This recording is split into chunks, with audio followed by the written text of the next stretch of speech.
Hello, family. How is everyone? So, I have been doing a little reflecting and just wanted to come and share some things. Today is December 2nd, 2022, right? So, as of yesterday, I embarked on my current traveling journey 3 months ago.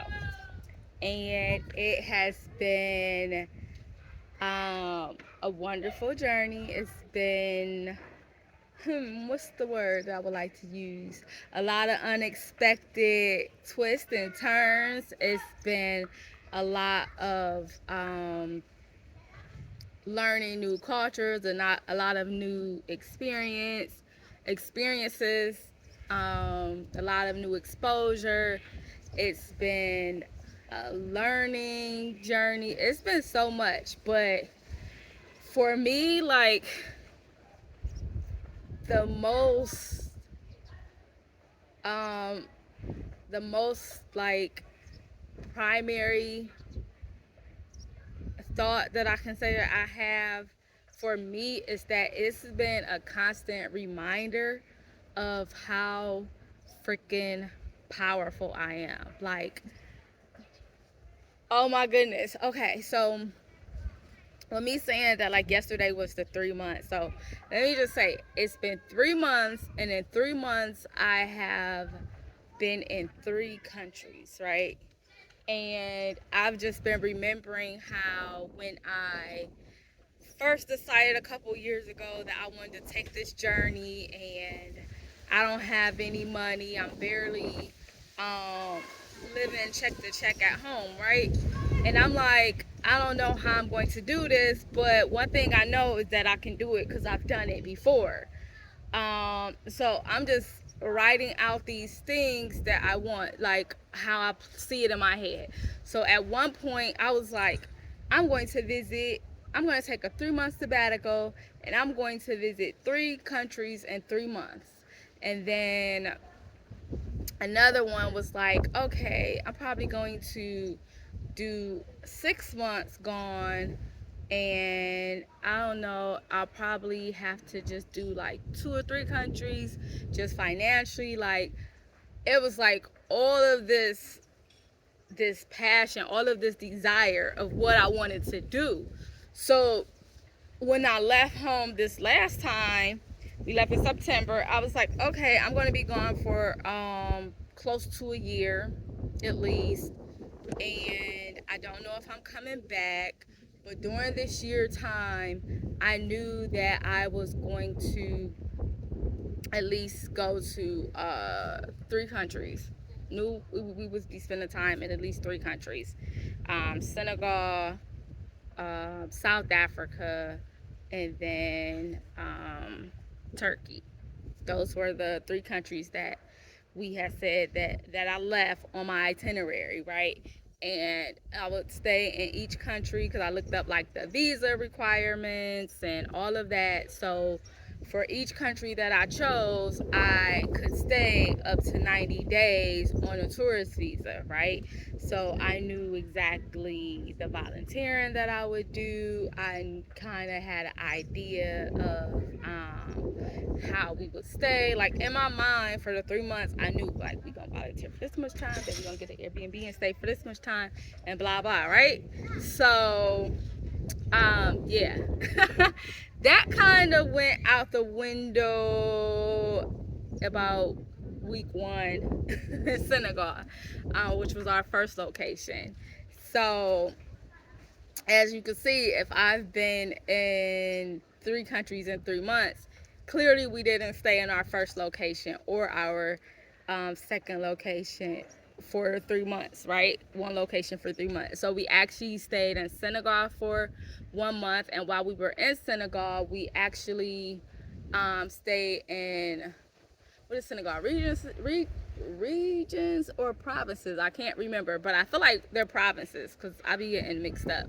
So we actually stayed in 3 different provinces in Senegal. So we were in the village. We were in Bombay Village, and then after Bombay Village for like what 2 weeks, a little under 2 weeks. We are for about 10 days. We were in Bombay Village, and then from Bombay Village, we went to Dakar, which is the capital, which is the city, right? And so then we were in Dakar for about, I think maybe 2 weeks, 10 days to 14 days. And then from Dakar, we ended up going to Mbor, which is in Sali, which is another province, right? So, and we were by the beach. So we were there for 2 weeks. And then after that, it was kind of like, okay, things have been happening. So I'm like, all right, you know what? Need a break. We're going to go ahead and leave Senegal.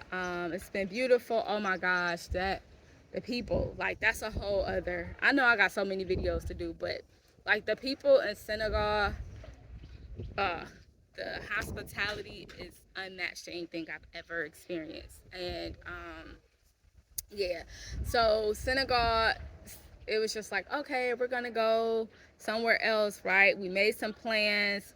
I end up actually booking an Airbnb in Spain, just money, time. It was just like a lot of stuff. But then, like, at the on the way to Spain, like, a bunch of shit happened with the flights, with the Airbnb, like all of that. So we end up canceling the Airbnb. We ended up out of flight money. We stuck in Barcelona airport now with like no money. And I'm like, all right, we got this much money, like literally. So what we gonna do? And I was just like, fuck it, we'll figure it out. Like, it was too expensive to stay anywhere close to the airport to figure it out. Spain was way too expensive for our budget to just stay. Like, that would have just completely, we were already wiped out. That would have, it just wasn't feasible. So what we did, I think we were stuck in the airport between like the issues with the flights and all of that. Like, we were traveling for maybe, I don't even remember now, 2 or 3 days. But then I know one of them days we were just like at the airport. Like, when we got to the airport, they wouldn't reimburse for the flight that was missed, and it's like all this stuff and all these calls and going back and forth. So now we're just stuck at Barcelona airport, and I'm like, okay. So I'm looking at my bank account. I'm looking at these flight tickets. I'm like, all right, so we right here. I'm looking at the map. I'm like, we right here. Pretty much threw a dart at the map, like imaginary dart at the map. Like, where can we go? What can we afford? And I stayed on the computer for hours, like doing different searches for planes, do my different search nets, and for Airbnb, cost of living, it's all these places, right? So then I'm like, all right, end up being Morocco was the cheapest flight that I could find. Let me see, how much was the flight for both of us? I don't know, but I know it was under $400 for us to catch a flight. And that probably like really wiped us out for a minute. So I knew, like, I booked the flight to Morocco. We were already at the airport. So it was like, sweet. It leaves, by the time I got a flight to book, I think we were probably like 4 hours in the wee hours of in the AM it was leaving, right? So we were already there, booked it, just had to wait for for the check-in, the counters and stuff to open so we could check in our luggage and do all that, right? So we get to Morocco, and I'm like, all right, so I had enough money to get us Airbnb. So I thought I booked the Airbnb for 2 nights, but I only booked it for one. So I was like, all right, that'll give me time to like actually figure out the lay of the land, actually do more research. Like, I just need a moment to just like rest and just get my stuff together, my bearings together, because we've been traveling, stuck in, it was just like ridiculous. So I'm just like, I need time to breathe. So I booked the Airbnb, sweet. The people that had the Airbnb, they also had a hostel. So although we couldn't check into the Airbnb, because now we're in Morocco, time difference, and it's like, what, maybe, I think when our flight arrived in Morocco, it may have been like 8 a.m., 9 a.m., but we couldn't check into the Airbnb until 3 p.m. So we stayed around the airport, I charged my phone because I actually found I think I found the Airbnb while we were at the airport. So I charged my phone, did all that. So the guy with the Airbnb, he was like, you can't get into the Airbnb till 3, but we have a hostel. You can just take your luggage over there. You can walk around, boom. Perfect, because the hostel ended up being like right in the middle of town, right in the center of town. And so that was great. We went, chilled, blah blah blah. So later on we got to the Airbnb and we were chilling.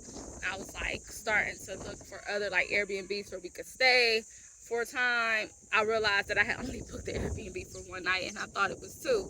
So I reached out to dude and he said they already had a booking. See if I could extend the booking. He's like, no, we already have it booked already for the weekend, but you can come and we have a availability at the hostel. So I was like, sweet.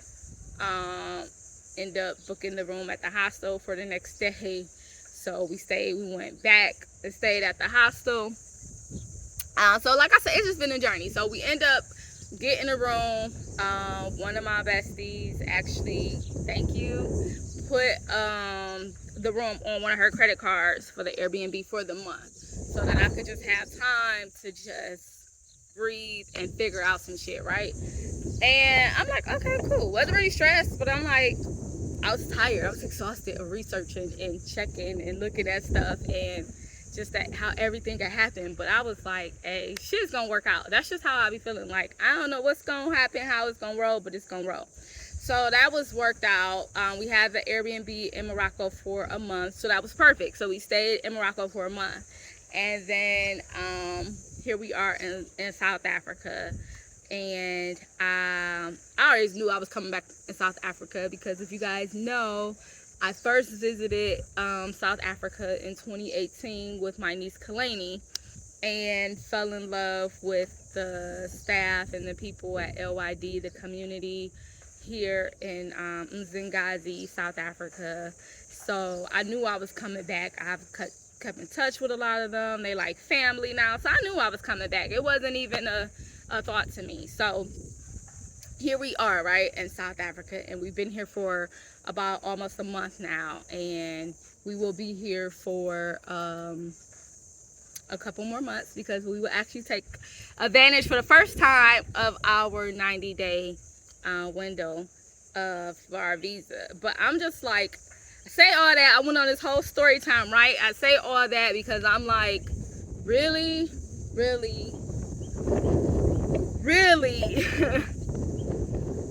just amazed at my manifestation power. Now, don't get me wrong, like, I know, like, when I'm going through something, I say I want something, like, I be knowing that I'm gonna get it. I don't know how, but, like, for me, it was like, I wasn't even sure how I wanted this trip to look. I just knew I wanted to be going out the States. I knew I wanted to travel to multiple countries. I knew I didn't have a lot of income. And then, like, the longer it took to ponder, the more I knew I needed to be out the States, and I knew 3 months wouldn't be enough. And then I was like, oh, 6 months. So then, like, going up to, like, I'm gonna be gone for close to a year, like, and I'm gonna travel.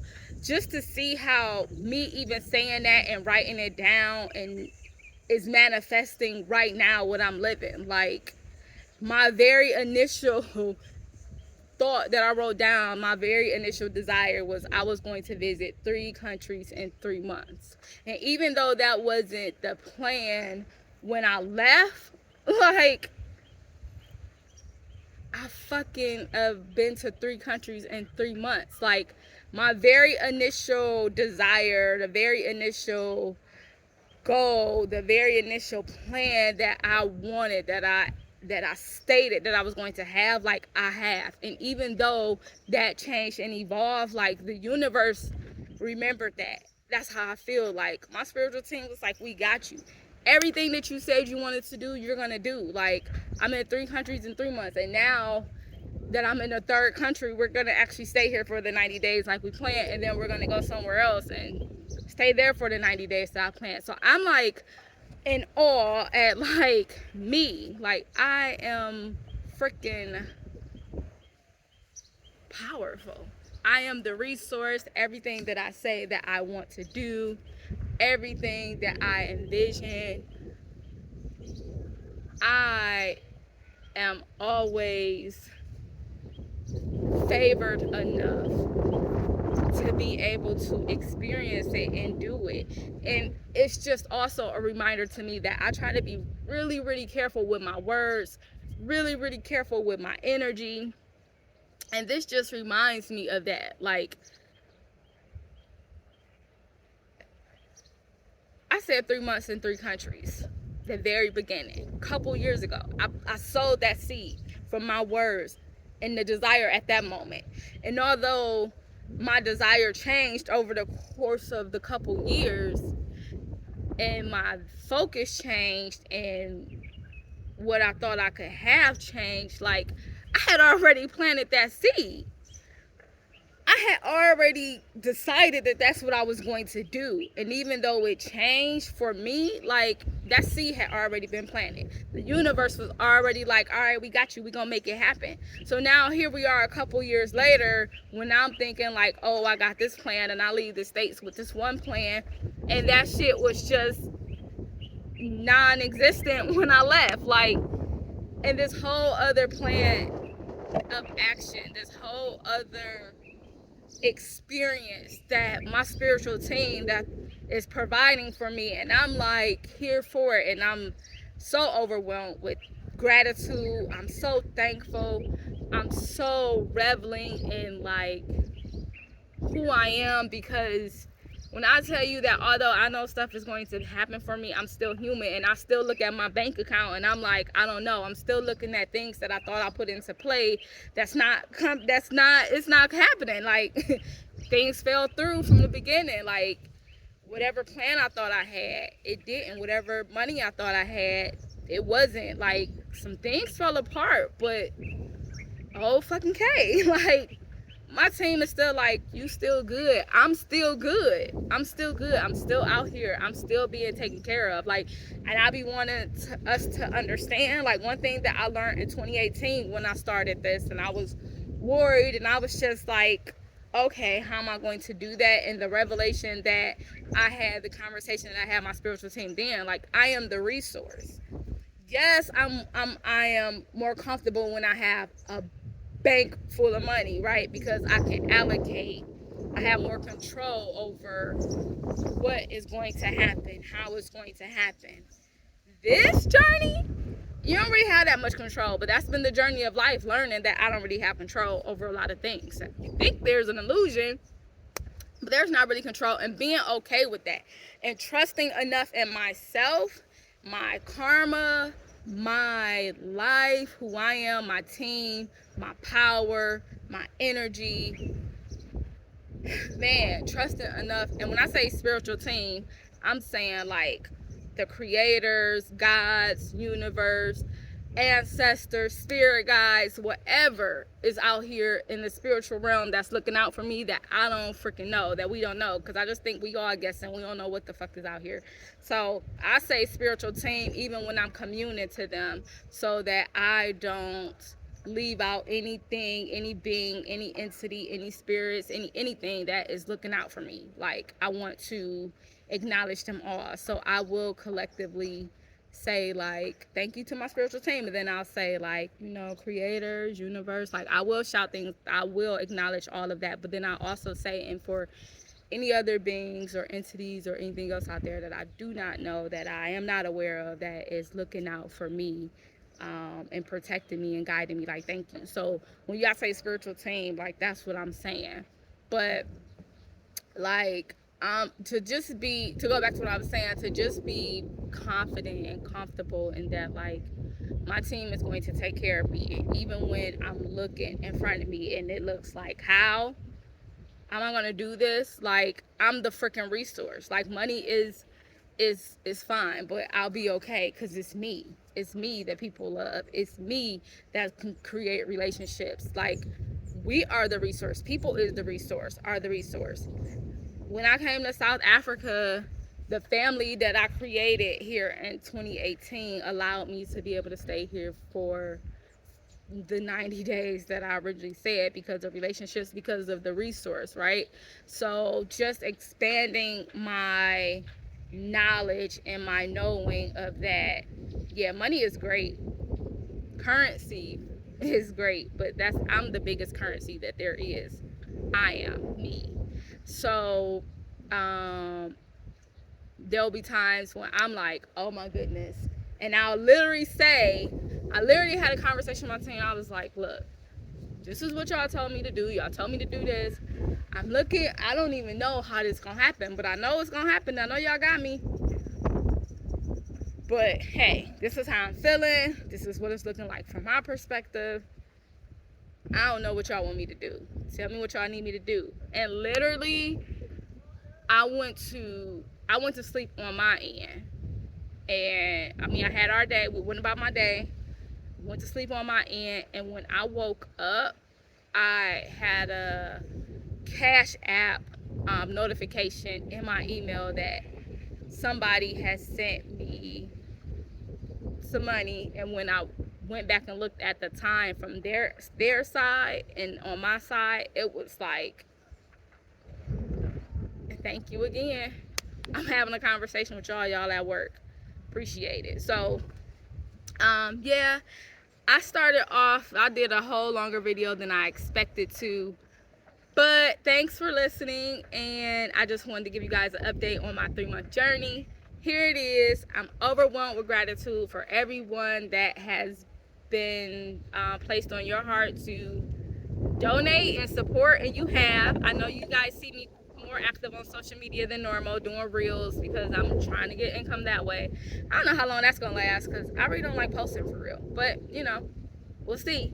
And I'm working on some other things, but I appreciate you guys. Thank you for following my journey. Thank you all for your support, your encouragement, and for your words. Like, for everyone that pours into me and let me know how much of an inspiration I am to you, how much I'm impacting you, how proud you are of me and my journey, and any other words that you have for me. Like, I appreciate them, I value them, and thank you, because on my end, I'm just living life, right? Like, I'm just doing what Nikki gonna do. Nikki just knew that she was tired and exhausted and needed a change, and I just knew my whole entire soul and being was pulling me to travel to the world and have these experiences, and I just knew I was going to do it, and fuck all the rest. Like, and so thank you guys for reminding me that people are watching me, and that even though I'm living this journey and it